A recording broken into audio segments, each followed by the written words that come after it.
ভাই খাটটা তো আমার পছন্দ হয়েছে, খাটটার দাম কত? এই খাটটার দাম 30,000 টাকা। 30,000 টাকা?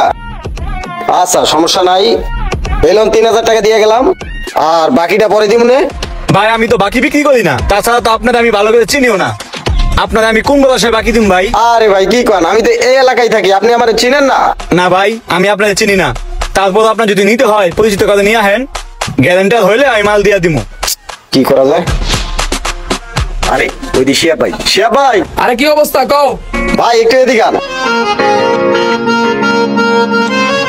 সাদ্দাম বলো, ডাকছো কেন?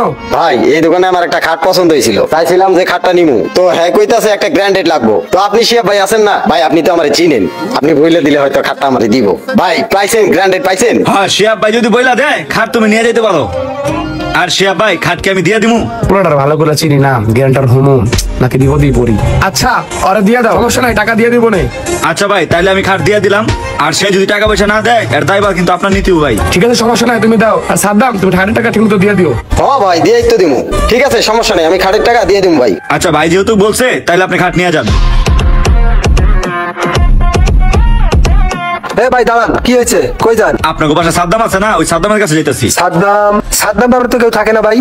আরে ভাই 3 তলায় থাকে। সাদ্দাম নামে থাকতো, হয়তো চলে গেছে ভাই। শুনলে গেছে গা? জি। কোন কি ভাই কই গেছে কিছু জানেন? না ভাইয়া আমি তো এটা বলতে পারবো না। আচ্ছা ঠিক আছে।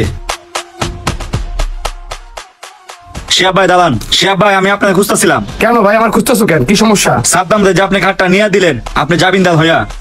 সাদ্দাম তো মাল সামানা বিক্রি করে থিয়া সবাই দিয়ে নিয়ে একসাথে টাকা পয়সা না দিয়া পলাই গেছে। কি কো, তোমার খাটের টাকা দেয় নাই? ওই আমার খাটের টাকা পয়সা দেয় নাই, এই টাকা পয়সা আপনি দিতে হবে এখন ভাই।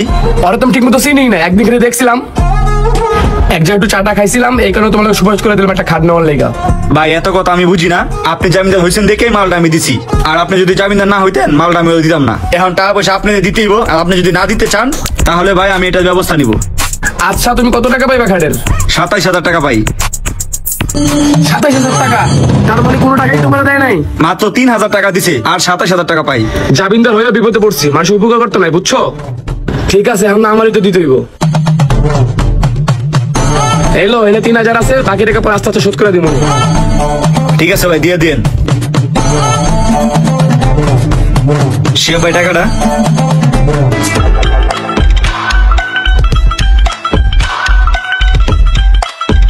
শিয়াব ভাই টাকাটা।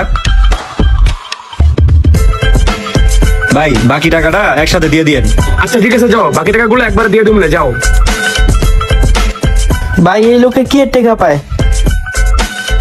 আরে ভাই আর কইস না, এক লোকেরে ওর দোকান থেকে একটা খাট নিয়ে দিছিলাম, আমি হইছিলাম জামিনদার। আর কি করছে, খাটের টাকা না দিয়েই বাসা বাসা থুইয়া পলাইছে। এখন ওই টাকা আমার দেওয়া লাগতেছে।